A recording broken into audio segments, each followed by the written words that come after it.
AI moves fast, and the path forward isn't always clear. Cisco gives you the infrastructure, security, and insights to stay the course. Cisco, making AI work for you. Visit cisco.com/AI. From LinkedIn News, I'm Jessie Hempel, host of the Hello Monday podcast.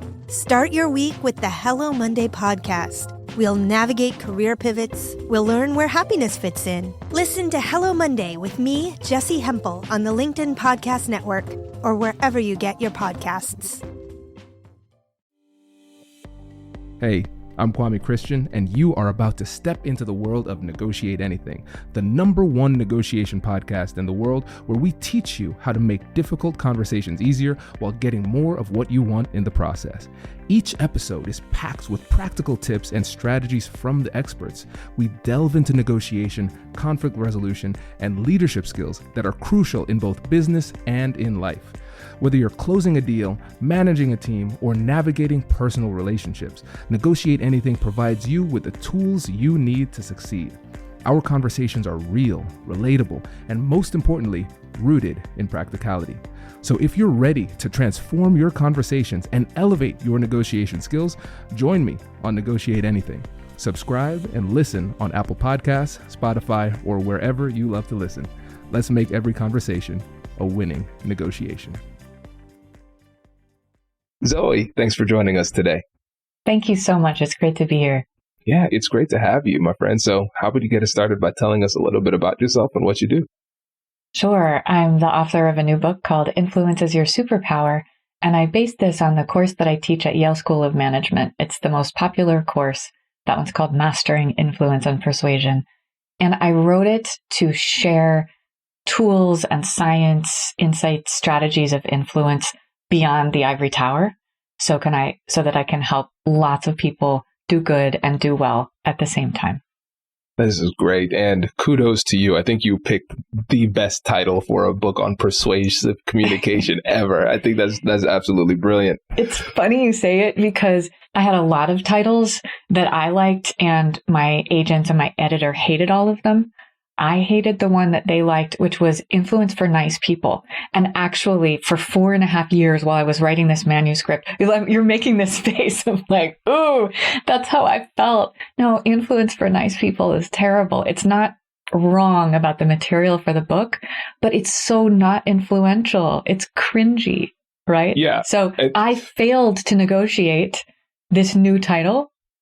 And it took just waiting and waiting until the sales team finally, when they got the manuscript, they were like, we love the book, but we freaking hate the title. We need something new. That's great. And when you say cringy, I mean, literally cringed. Yeah, you did. So I'm glad you moved to that. Because I mean, I consider myself to be a nice person, but I don't know if I don't know if I wanted to reinforce that with the book that I got. I was like, what is this? I don't know. Yeah. So right. I'm like glad it sounds you like made that Influence for Losers. Exactly. Yeah, I consider myself a nice person too. Right. Exactly. So we're on the same page. Well, I'm glad you made that shift. It's a brilliant title. And I think this is really great because what you've been able to do with your skill set is you've been able to take what was, like you said, it's the most popular course at the Yale School of Management. You put it into a book, but now you're going to share some of those practical tools with us. And I want to focus in on that term, practical, because yeah, you're from the ivory tower. I taught at the Moritz School of Law here at OSU. And the thing is, there's a lot of great stuff that sounds incredibly intellectually stimulating, but is so theoretical that people can't put it into action. So right. I'm glad that you've been able to take that and synthesize it into a way that can actually be useful for people in their everyday life. Yes. And I promise before we end this session, no matter what questions you ask me or don't ask, we'll make sure that I get to share my very, very favorite influence technique. It's so powerful that I call it the magic question, and it's super, super easy. Let's start there. Listen, Okay. I know I think that I could have teased this a little bit longer, but I'm excited. I think we should start with the magic question. So tell us about it. Great. The magic question is powerful because you can ask it in almost any situation as long as you have rapport. And you can ask it repeatedly of the same person. You can ask it of whoever you taught this question to, your colleagues, your kids, in my case, my students. And the magic question is just, what would it take? and I'll share a story to illustrate the power of this in a couple of different contexts. And let's talk in the work domain, since that's what a lot of people are thinking about listening to this podcast. When I was an MBA student, I interned at this medical device company called Guidant. It's now part of Boston Scientific. And this company had the problem that's a good problem, but it's still difficult, that demand was outstripping supply for their new medical devices, these stent systems. And the number 2 person at the CEO, Ginger Graham, had to get employees to come in and work overtime 3 shifts a day, including the period over Thanksgiving and Christmas. Nobody wants to do this. And when you think from a negotiations perspective about incentives, you can offer people high enough incentives to do most things. So they're not disinclined to work. They've already agreed to have this job. You can pay them enough to come in and work overtime. However, Tyler Cowen, this economist at George Mason, writes about how incentives can make people feel like slaves. And that's what happens if you just stop at incentives when you're asking your employees to come in and work overtime, where they can feel like they didn't have any choice in the matter. And then at the end of that period, there's no goodwill left. There's no engagement. And in a case like we have now, where we have this great reset or stagnation or resignation or whatever you want to call it, if all you've offered employees as their incentive to work with you is money, they're just going to go look for more money in another job, right? So she asked the magic question. She said, what would it take for you to feel good about coming in and working overtime during this crazy period? And they told her, and by the way, she said, of course, I'm going to pay you money, obviously. So they said, listen, we take the bus. These are employees working in production. She's an executive. She doesn't have any idea how buses work, but they tell her the buses don't run at night, so we need cab fare. They say, we're hungry and we like pizza. Okay, good to know. And they tell her, we're stressed about wrapping our Christmas presents. So if you could hire a Christmas present wrapper, that would be really helpful. So she does all of these things. Production hits record highs. Everybody got, I think it was a 30% bonus at the end of the year. And most importantly, after this crazy period where it's a big success, they're still excited to work for her and to work for this company because they felt respected. So the magic question shifts the mindset from resistance to it's like there's this inner 2-year-old inside all of us saying, you don't tell me what to do. You're not the boss of me when someone's trying to persuade us. We shift that to collaborative problem solving. And like with bus fares that she just wouldn't have known about, cab fares and Christmas present wrappers, who could have had any idea? You get information that you never would have guessed. And then when the person sees that this roadmap has been followed, whether it's you following it or other forces or just waiting that needed to happen for that breadcrumb trail to lead to the outcome that you said that you wanted. So in this case, it's them being engaged and working overtime during this period. When you've done the things, they're happy to support that outcome. If you think of this in a personal situation, say at work, where you're thinking that you would really like to negotiate a raise or a promotion, you can use the magic question and you go to your boss and you say, what would it take for me to be at the top of the salary band? Or what would it take for me to get to the next level? They'll be so happy to tell you exactly what it takes because they want you to succeed and they want you to know how to succeed. And then when that trail of breadcrumbs is followed and you say, here's what you said it would took, here's what I've done, here's what else has happened, they've already implicitly committed to supporting that raise or supporting the promotion, and they'll do what they can to help you out if they have any shred of decency as a human being. Magic question, what would it take? Zoe, this is great. This is really great. And, it's so great, in fact, that, I'm going to use this the moment this conversation is done. Seriously. What are you going to ask for? Do you know? Oh, yeah. Because there was a situation here at in the company where somebody was hired to do a job. And then as they started to do the job, we realized that the job would take something completely different than we initially anticipated. And the only way we would know that is through execution. And so I feel bad as a boss because it's almost like I don't want them to feel as though this was a bait and switch where it's like, hey, we think you're going to do this. Hey, now you're doing that. And it's completely different, right? So now we're moving them into another role that's same level, but very important. And so I want to make sure that they feel respected and honored through the transition. And I know that I did not, as a leader, set them up for success. And I admitted that today. And so the question I'm going to ask is, what would it take for you to feel honored and respected in this new position as we go forward? And so I think when it comes to respect, that's amazing. You can only respect somebody based on what they feel would make them feel respected. I can't guess that. And I think in the past couple of months, I've been guessing that. So I think this is like the question that can be the catalyst to getting things back on track. So I appreciate that. This is incredible. Awesome. That's a great example. I love it. And we should be asking this kind of question of each other much more.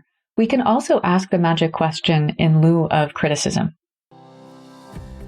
Hello, my friends. Before we get back to today's episode, I want to ask you a question. Have you ever wondered how to elevate your team's negotiation game and how you can help the folks on your team have better, difficult conversations? At the American Negotiation Institute, we offer transformative keynotes and workshops tailored to empower professionals with top-tier negotiation and conflict resolution skills. Whether it's a keynote for your next event or hands-on training for your team, we've got you covered. Don't just negotiate. Master the art with the American Negotiation Institute. Click the link in the description to find out more. Elevate, negotiate, and succeed. The future with AI is moving fast, but progress takes more than speed. It takes direction. Cisco gives you the infrastructure, security, and insights to implement AI with purpose, from data centers to workplaces. We don't just help you keep up, we help you lead. Cisco, making AI work for you. Visit cisco.com/AI. That's cisco.com/AI. So, simple context is I had a teaching assistant who was repeatedly late, and I was super stressed out, and I was really just wanting to yell at him. But I try to walk the talk when I can remember to. And so I said, hey, Safe, what would it take for you to come in on time every day for the rest of the semester? And he's talking to himself about his bicycle and his alarm clock. And he's like, okay. And I said, is there anything that you need from me? He's like, no, consider it done. And he not only does come in every day on time for the rest of the semester, but we've preserved this relationship because I helped him save face. And so we're cool with each other, which is very different from me strong-arming him into coming in every day on time for the rest of the semester. Yeah. And okay, so Zoe, let's break down that example because it's really interesting. Because I think from the outside looking in, somebody who is not well-versed in influence or persuasion, they might not fully appreciate the magic of the magic question. They might not fully understand what happened beneath the surface because they'll just say, so we just asked a question and the guy talked to himself and then he changed his perspective, right? So like when you think about beneath the surface, if we're going to assume what was happening cognitively, what changed for him? So I'm letting him know, hey, this thing in the past, that wasn't cool, but it's okay. Let's focus on the future and let's figure out a plan together. And it turned out we didn't need to do it together, but I'm also respecting that he knows about his situation. He knows what his obstacles are. He knows what his interests are. And I'm not telling him what to do. People hate to be told what to do. And people love to be asked their advice or for their expertise. So I'm saying, listen, I'm not going to tell you what to do. I'm asking for your input and your expertise here. What will it take? And in doing that, I'm respecting him as a human being. And also here, he knows that because I'm his boss, I could have done this in a very different and much less respectful way, right? I could have just called him out on it. And that's what I might have done in the past as, baby boss, when I was first trying to figure this stuff out, like, just if you're somebody's employee and you have to show up at a specific time, this is table stakes. Like, you can't violate that. Like, you have to be there at that time. And I had this sense of entitlement as a manager. And now I try to be unfairly forgiving with people as whenever I can. And if we've been working together for a while, I trust you, I respect you. You can mess up, and you can even mess up again. And I'll say, what will it take for us to get on track?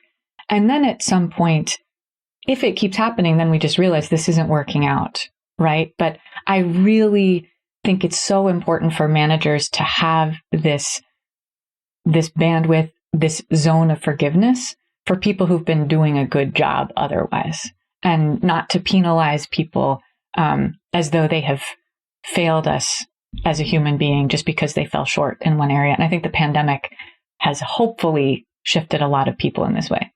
Yeah, well, and hopefully it sticks because we have a tendency to forget. Yeah, absolutely. Now, I want to go a bit deeper, Zoe, on one of the things that you said, kind of in passing, but I think there's a lot of richness to it. So you said unfairly forgiving. That's really interesting because I think, especially when we think about it from a leadership perspective, you might be a boss, you might be a manager, you might be a parent. And then also from self-leadership, because a lot of time we need that internally driven motivation to go and do things. And we feel as though we're almost obligated to hold people accountable in a way that goes beyond assertive to aggressive, where we feel like it only works if it hurts a little bit. And so the advice of being unfairly forgiving almost flies in the face of that, because some people might say to themselves, but if I keep on forgiving people and I keep on letting them think that it's okay, then wouldn't that encourage that behavior?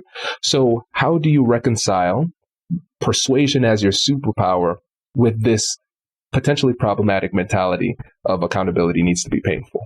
There's this idea that a lot of us have, especially who are kind, that we don't want to be a doormat, right? We don't want to let people walk all over us, take advantage. And it's very, very different to be unfairly forgiving than to just pretend that everything is fine. So being unfairly forgiving means that there's some kind of acknowledgement that this thing didn't go well, it wasn't cool, this was an anomaly, and it's okay. And we focus on the future. I take inspiration of this effect or phenomenon from marketing that's called the service failure paradox. And what research finds is that sometimes when there has been some kind of snafu or even a disaster, the people who it happened to, if they're treated surprisingly well, end up being even more loyal than the people who never had that happen. And if we map this onto leadership, what this says is there are these moments of truth where something bad happens. Maybe it's a mistake that you made. Maybe it's a mistake somebody else made. Maybe it's a tragedy or error that has nothing to do with either of you. If that person involved is treated unfairly or surprisingly well, they can be even more loyal to you or to the organization than if this negative event had never occurred. And for leaders, the two big ways of facing these kinds of situations are, first of all, taking responsibility yourself or the organization when you or the team or the organization has done something wrong. So you apologize and you say exactly what you're going to do to make sure this doesn't happen in the future. And compensation, if compensation needs to be paid, absolutely. And then the second piece, though, that most people don't think about is this unfair forgiveness, where your employee or someone in your sphere makes a mistake or they fall short, and you choose to forgive them, let it go, let them know that it's really okay, and you don't see that as who they are. It's just this thing that happened and we move forward. Employees can become so much more loyal when you're unfairly forgiving to them. And even if they have screwed up, if you are not forgiving to them, they can become disloyal. So their error is this moment of truth that can lead to loyalty or disloyalty, depending on how you handle it. Wow, that's incredible. And now there's going to be, let's say somebody intellectually understands what they say. Zoe, that makes sense. My problem is I don't want to do that. Okay, so how can somebody really adopt the mentality that allows them to do that? Because what I found when it comes to negotiation trainings and things like that, a lot of times people can understand what it is that they need to do, but they struggle to do it because they simply don't want to do it. They don't feel like doing it. So how can we reconcile those 2 points? Let's put this in some kind of concrete context, because we were talking about hierarchical relationships where you don't really get to say that to your boss. You don't really get to say like, yeah, that makes sense, but I really don't feel like it. Right? But so what's is there a context that you face this, or this is a general question? I can help. I think it's a general question, but let's use a simple conversation or a situation where there is no hierarchy. We're on the same level. Let's say a friend does something to offend me. They thought they were okay doing it at the time. Let's say there was no malice in what they did, but that happens in human interactions. Somebody does something, it causes offense. I'm hurt, and now they apologize. They say, "Hey, I'm sorry for that." But my feelings are hurt in the moment, and so Zoe, even though I recognize that I could be unfairly forgiving in that moment, I don't want to extend. I emotionally don't want to extend that grace. So how can I adopt that mentality so I can do this in the moment, even though I don't necessarily feel like it? Thank you. I thought we were talking generally about things people don't feel like doing. Now I understand you're saying, what if you don't feel like being unfairly forgiving? Thank you. I am not at all saying that everybody all the time should be unfairly forgiving. I am only saying that this is a tool for leadership that can be powerfully influential. And when it's powerfully influential is when you have power over this other person. So you don't have power over your friend, and your friend makes some offensive remark, and you saying like, "Oh, okay, that's okay, I forgive you." It doesn't influence them because you didn't have power over them. Gotcha. Oh, that makes so much sense. That makes so much sense. I appreciate the clarification. That's really helpful. That's really helpful. And so it brings to light an important part of that dynamic. It's the power discrepancy. I remember the book Charisma Myth. I forget the woman who wrote it. Great. Was this book. Olivia Fox-Cabane? That's it. Yes. Yeah, that's good. That is exactly. That's the person. And one of the things that she said about charisma was that it is power plus warmth. So I have power. I could use that power to make your life worse in this moment, but I also have warmth, and I'm not going to, and that draws people in. So I think it's persuasive, but also, per that definition, you could also add charismatic too. But I think most people listen for the persuasive tools. So I think this is really, really helpful. Yeah. And thank you. That was a very important piece of all of this, that absolutely it depends on power. And you feel that in relationships where people have power over you because you were anticipating the negative outcome of them being angry or disappointed or whatever that was. And when I say power, it doesn't have to be structural power. This includes people in romantic relationships have power over each other, because we care so much what each other thinks of us, right? So when your partner is unfairly forgiving of you, or you're unfairly forgiving of your partner because you were feeling bad, that is influential. But if your friend is not upset or fearing that you were going to be upset about this thing, and actually what you're saying is they didn't even perceive that they made a mistake, right? Like they just said this offensive thing and they were like, yeah, I see that rubbed you the wrong way, but freedom of speech, self-expression, authenticity, all that. It's hard. And actually, since this is a topic that came up, and right now my brain is just like, this is going to this one person in my life, close family member, who is so much like that, and he says offensive things I get upset, other people get upset, and I haven't figured out how to navigate this. And all that I do is just say, okay, I would rather not be in this conversation anymore. And then I leave so that I'm not part of it. And I figure this is at least not giving the positive reinforcement that says that it's okay. But what advice do you have about that? That's a great example. I think we have to focus on power in this situation. Where is the power dynamic in this situation? It's equal, like you and your relative in that situation. I think we all have friends or at least associates who are like that. And we have to recognize that everybody has autonomy and control. They can do what they want. And so what you've done is you've said, hey, listen, I know you have freedom of speech. The speech that you used hurt my feelings. For the sake of the relationship, it would be helpful if you modified that. That has been communicated. And then that person says, I hear you, but I'm still going to be me. That is how I'm going to use my power. And so that is their choice. And the thing is, with life, one choice leads to another choice. They have a choice and you have a choice. And then you said, if that is what you would like to do, that's fine. And then I will choose not to be in this interaction with you in particular. And I'll choose to minimize my interactions with you in the future. You have that choice. I have my choice, and that's it. And I think if we use this and break this down in the context of negotiation, it becomes really clear. We have offer and acceptance. I made an offer. My offer was rejected. Am I just going to sit here and accept a bad offer? No. I have a BATNA, best alternative to a negotiated agreement, and it is not spending time with you, sir. And that's it. And I think a lot of people miss that last point. They just said, well, I made that request and that it wasn't given to me, so I guess I have to sit there and take it. No, if you think about it in the context of a negotiation, you always have options, and you need to feel empowered to execute upon those options. Because like you said, if you stay in the interaction, it's almost like tacit consent. I am essentially condoning this behavior and thereby encouraging it by my continued presence in this interaction, and we don't want to do that. Yeah, and then I just feel bad about myself.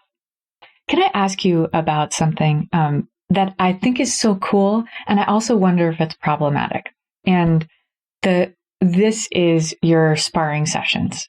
Yes. I think it's so cool. I think it's so fun. And the problematic part is that I talk to and train so many people who have this fear of negotiating because of what they see in Hollywood movies and things. So you and I know that people are negotiating all the time. We don't get through a day without negotiating, right? But there's this idea of negotiation with a capital N that usually involves strangers and usually involves money and usually involves a lot of money.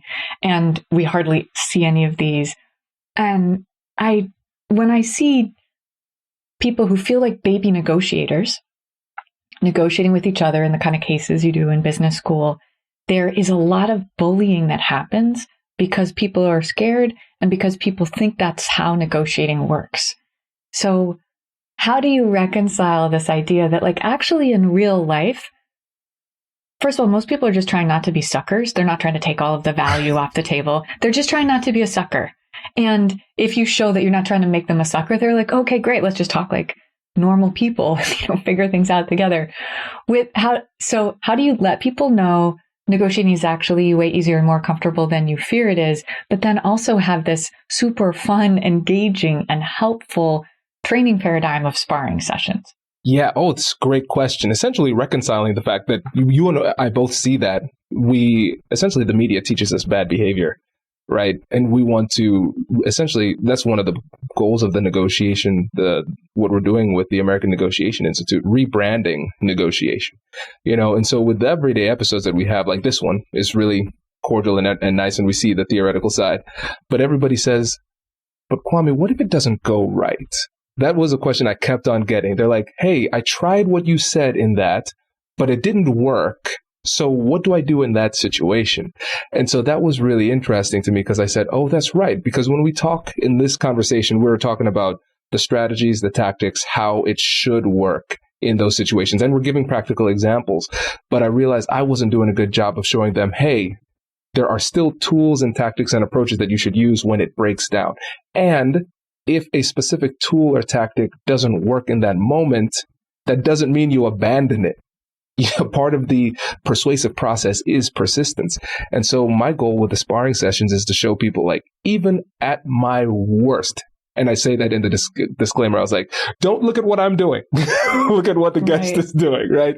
And so even at my worst, you can still stay level, calmly, and confidently use the tactics that we talk about.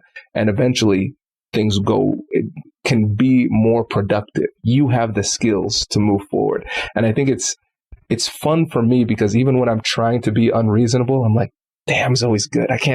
She's not breaking. And then we do the breakdown afterwards. So I think it's that part, recognizing that, yes, negotiation, these are everyday conversations and they should be approached as such. And there are going to be times when things get a little bit tough, but that doesn't mean that the skills that we're talking about don't work. That doesn't mean the ethos of respectful communication shouldn't be applied in this situation. It can be. You just have to believe and have confidence in the skills that you bring to the table. That makes a lot of sense. Thank you for the context, and 100% amen to but what happens if it doesn't work, and to modeling and role modeling. And I hope that people who are listening to those sessions will then also try role plays on their own.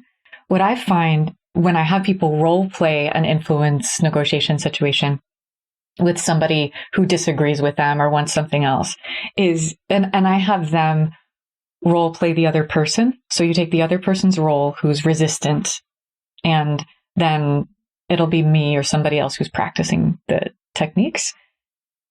The fear is that this other person is going to be so abysmal or abominable or so resistant and recalcitrant that they're just going to roadblock you at every turn.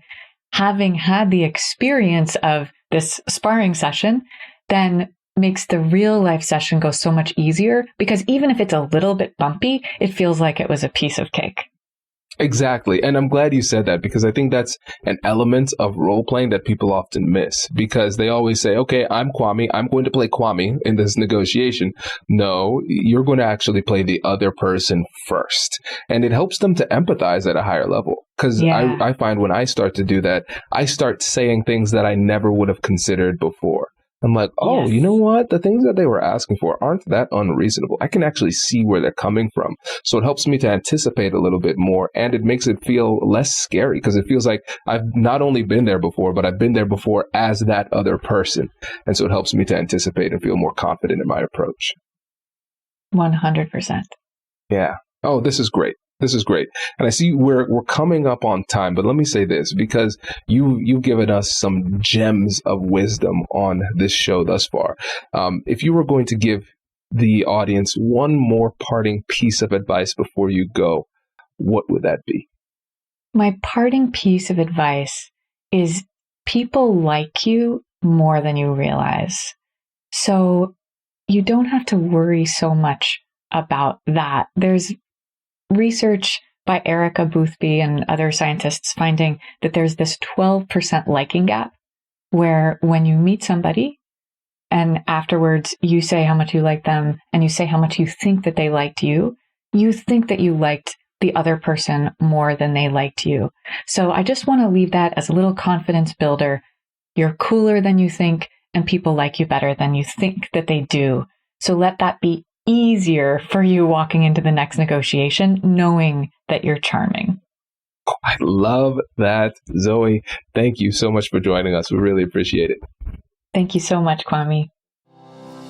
Congratulations! You've just joined an elite club. By listening to a full episode, you're now officially on the Negotiate Anything team. So welcome aboard. What most team members do is they subscribe to the podcast, because that allows them to automatically get the latest episodes of the show. The best things in life lie on the other side of difficult conversations. Keep learning, keep practicing, and keep getting better. Your relationships will improve, your career will soar, and you'll have the confidence you need to get the most out of these crucial conversations. Again, thank you for joining the team. We're excited to have you, and I will see you in the next episode. I'll catch you later.